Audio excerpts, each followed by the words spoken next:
fastest man. I love this from my youth. Darryl Green every year, baby. The winner was Micah Parsons. He beat Tyreek Hill. The fastest man in the NFL is a linebacker. Wow. And I got skills tonight. Fountain face-off in the NHL. Let's go. Micah Parsons beating Tyreek Hill. Mike, you don't go to Las Vegas and beat the cheetah like that. The Winter Olympics. I say this every year. Out of nowhere. Where did it come from? Games started yesterday, which is actually today. Opening ceremony this morning, which will be shown tonight, which is actually tomorrow. As Olympics 2022 set to open, avoiding a disaster might be considered a success. LA Times' David Wharton writes from Beijing. I feel like that sentence has been said before every year. The athletes wind up winning you over as the games go on. But to point, other games have had logistical disaster fears, recently Sochi and Athens, and boycott fears. Maybe everyone has that. Sochi, Beijing, LA, Moscow. And COVID fears was just last year in Tokyo. But these games do take severity to a level entirely with genocide and human rights violations in the Tibet region and against Uyghurs in China. The International Olympic Committee chose Beijing while stating it is committed to human rights. Today's opening ceremony, which again you will see tonight, featured a lighting of the torch by two members of the Chinese Olympic team, one of which is Uyghur. J.A. Adane, as a fan and then as a reporter, how do you reconcile enjoying this competition while also considering everything I just said? I think it's standard in sports right now. You have to have a cognitive dissonance. You need to compartmentalize. We've never had a more enjoyable NFL playoffs in this country, and we've never had more people watching the playoffs, and yet it goes on amid the ongoing allegations against Dan Snyder owning the Washington football team and the continuous concussion concerns, and now the concerns about diversity and the allegations and the questions about competitive integrity even, all of that, and yet we're still enjoying the games. And who are we to criticize China's human rights records when we have ongoing attacks by the agents of the state against unarmed citizens, and we've got assaults on the voting rights of our people of color in various states in this country? So sports, I think it is possible, and it's necessary more than ever to just shut everything out if you are to enjoy the actual games themselves. I appreciate everything you just said there. You have covered 5 Olympic Games, if I have that right, J.A.? Just to follow up here, specifically on China here. We're talking about human rights violations. We're talking about genocide. And the IOC chose China, specifically said, yes, we will go there, while maintaining they are for human rights and things of that nature, and that sports can conquer that. How do you view it?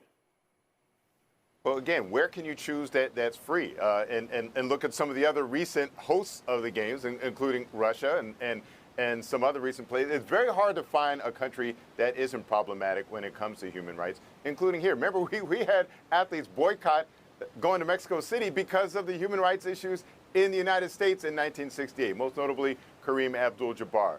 I think we can bring attention to it. I think it's notable that we did have a Uyghur participant lighting the torch, and hopefully this will be used to bring attention to it rather than to continue to place these Woody issues. Page, if I could bring you in. You've covered 14 Olympic Games, correct? Does this feel different to you? Yes.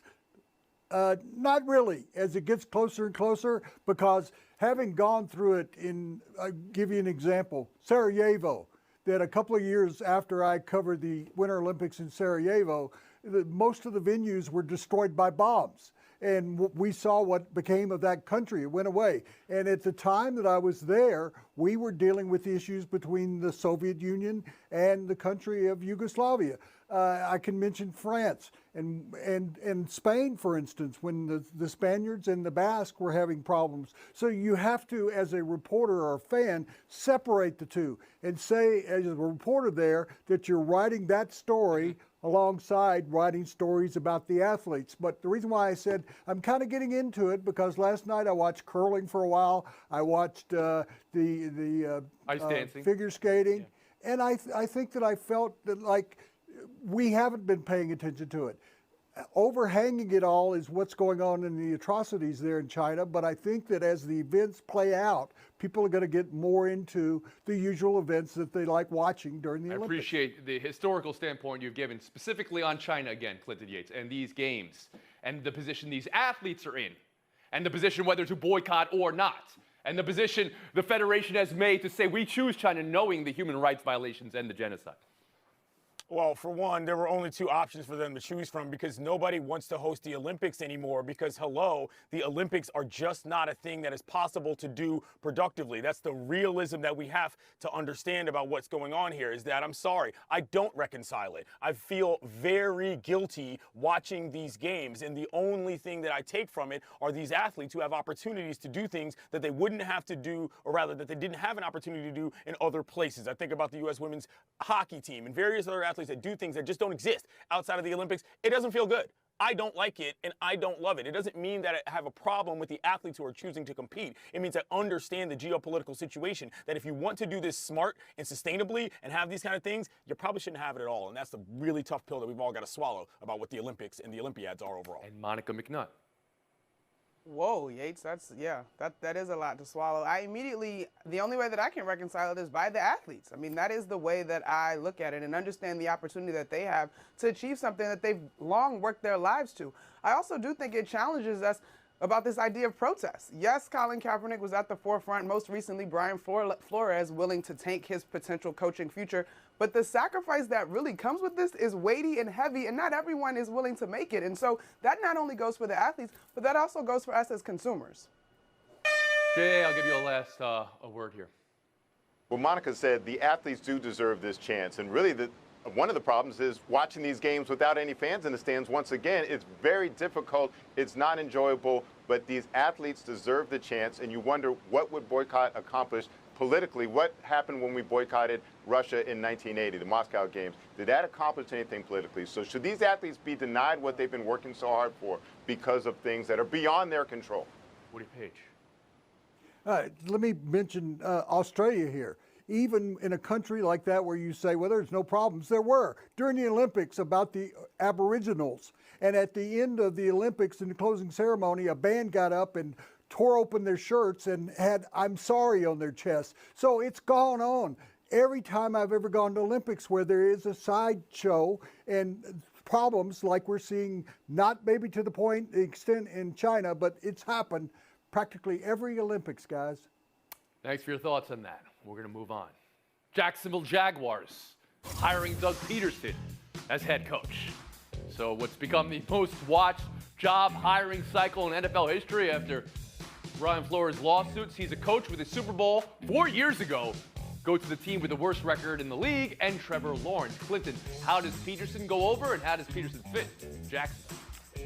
I think he fits relatively well. I don't think it goes over particularly well because of the situation with Flores, but this is the Jaguars. I mean, they interviewed 10 candidates. This guy was the only guy that they interviewed twice in person. They don't know what they're doing. They're searching for it. The last time he was on a sideline as a coach, they were pretty good. I've got to believe that this was basically a Trevor Lawrence pick, which is why it took so long. And if he likes it, then that's good for the franchise, regardless of what I happen to think about the overall hiring process with the NFL. Monica McNutt. The Trevor Lawrence thing is certainly digestible, but I was most curious about Leftwich flat out saying that he couldn't work with GM Trent Baalke. And then I just wondered what it would cost the Jags potentially if they really wanted Leftwich.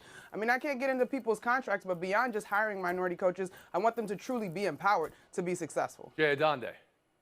We shouldn't hold the Jaguars accountable for what everyone else has done. You don't have to explain or excuse hiring a coach who's won a Super Bowl against Bill Belichick, who's won 42 NFL games as a head coach, which is almost 4 times the number of the other candidates, the other hires combined during this cycle. So I think it's perfectly understandable. They also interviewed 3 black head coaches, 3 black candidates during this hiring process. And Woody Page. But, J.A., this team came into existence in 1995.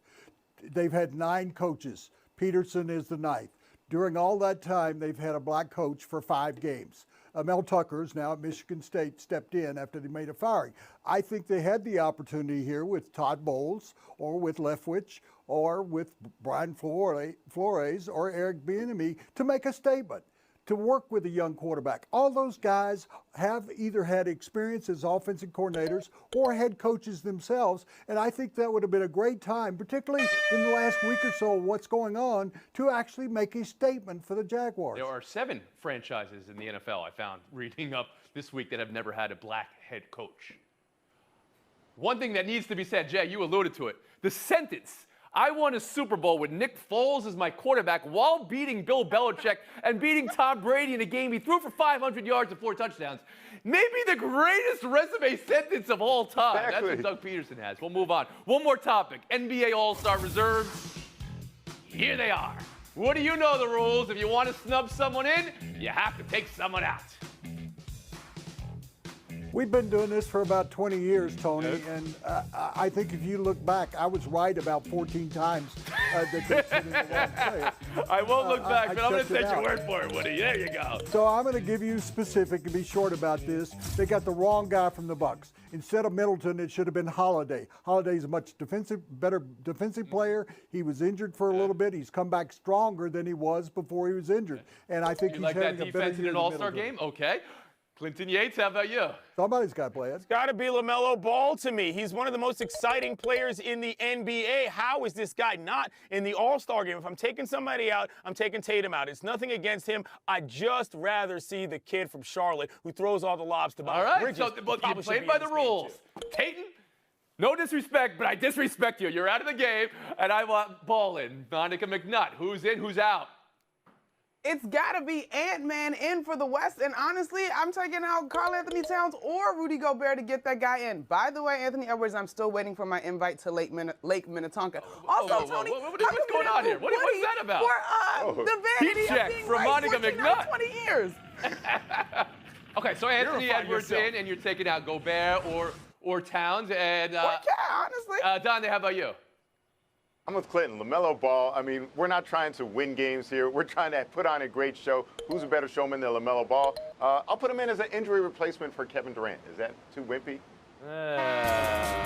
Here's what happens. You always have these snubs, and then a week later, someone coming out. A They week make it later, in 'cause someone else somebody's can't play, and then everybody else. Really think gets in. LeBron's going to play? Wait, LeBron ain't playing. Monica, waiting for an invite for Lake Minnetonka. Anthony Edwards purity? is a hilarious interview. I would love to see the two of you guys on, and it was tense.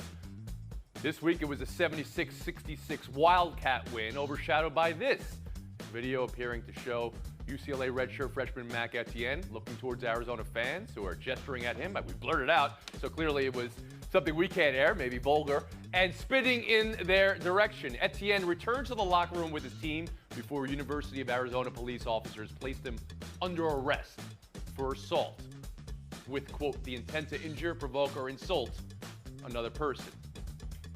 Clinton Yates, how does a spit come off to you, and how does an arrest come off to you? It's a gross, boorish, and immature act. The arrest, however, seems overly performative. If I'm Mick Cronin and I'm coaching that team, after all they've dealt with this year in terms of COVID and man hours and then what they've not been able to play, that kid simply doesn't travel with me anymore. I understand that you were frustrated because you're injured, but you just can't do that on the road in front of other people if you're representing that team. Woody Page? They had lost the game. They were getting grief from the Arizona students. He's out for the year with a knee injury, and he acted in a frustrated, stupid act, just as all 5 of us did when we were in college. Being arrested is enough. Okay, but is the arrest going too far, I guess I would ask. Adande? Yeah, the arrest seems hasty. I mean, before we've even had a chance for the school, the team, or the Pac-12 conference to do anything, to jump straight ahead to the arrest, you wonder if that's going to be a new standard, new precedent for player-fan altercations. And Monica McNutt? I do think the arrest was a little bit over the top, but I think the fact that we couldn't air whatever was going on in the crowd and there is video, Arizona also probably should step in. There's lines that fans shouldn't be crossing as well. Buy or sell two. How many times did the lead change hands in the last minute last night at the crypt? Reggie skip, 6. Westbrook's defense, Clippers over the Lakers. But because this is the Clippers, they can't have nice things. News today, Kawhi Leonard unlikely to play this season. The latest on Paul George, is up in the air. A trade today for the team as well, trading Eric Bledsoe and Justice Winslow to Portland for Norman Powell and Robert Covington. Woody, buy or sell the last 24 hours here for this team, the Clippers? I'm selling it. I'm selling the fact that I can't get those 2 hours I spent watching that game last night and thinking that the Clippers had 4 guys on the court that didn't belong there. They got rid of them today. And they're waiting around for Godot and for Leonard to come back. Neither one of them are going to show up. Okay, but that was a pretty good finish, right? Adonde, half a dozen lead changes in the last minute.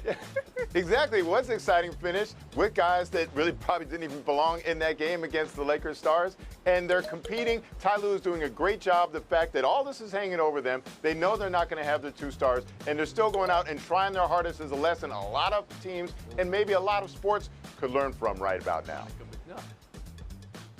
Yes, they are trying their hardest, J.A., and we love to see it. I will say that maybe on some veteran chemistry, they do something unique. But in terms of being real contenders, I mean, I just think these guys are just competing because they're pros. They're not going to win anything.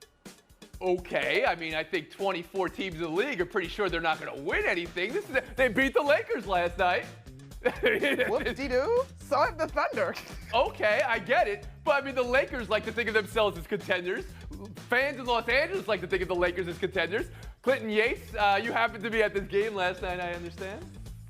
I was there at this game, and fans in Los Angeles were not at this game, let me tell you that. And as a resident of Los Angeles, I will tell you that the 2 professional basketball teams in Los Angeles will not be relevant to what the NBA Finals is. This is a deck chairs on the Titanic situation, as Monica explained it, and I agree with that as well. Come on, guys, you guys aren't going nowhere. They are the 8th seed right now, Monica. I know we don't like to just sneeze at, I mean, they're in the playoffs.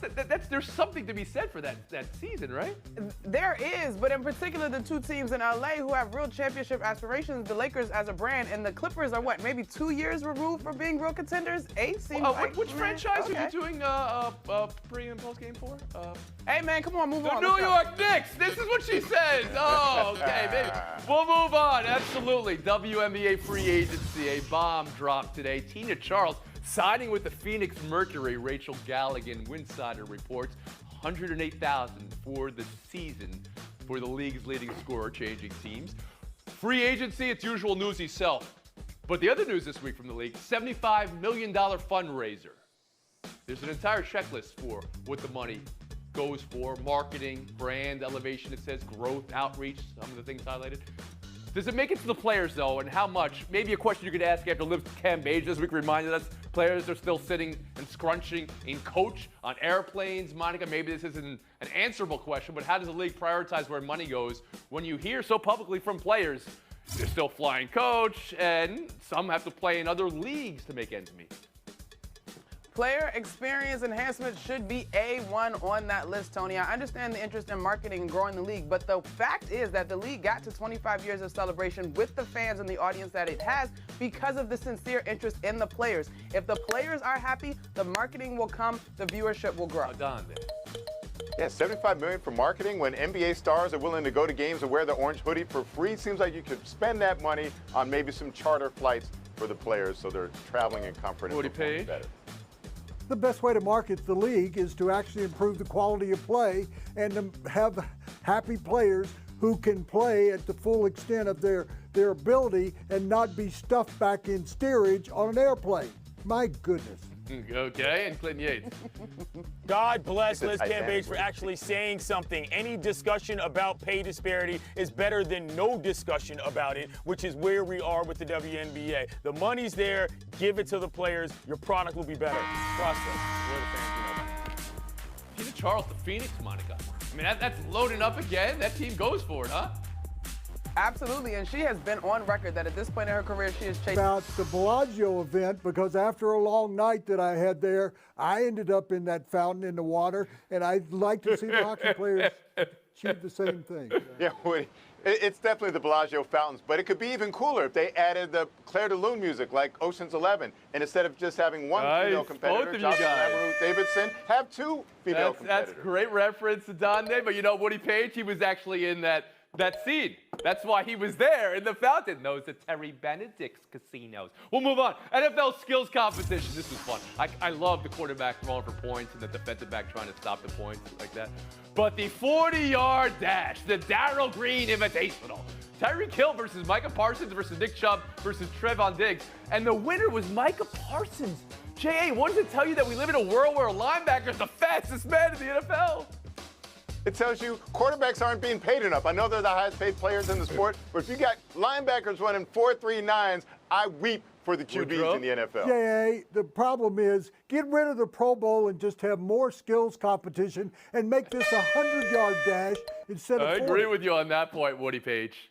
But when you run it with no shirt on. Micah Parsons is a beast. Combine. FaceTime Woody They Page. already have that at the combine.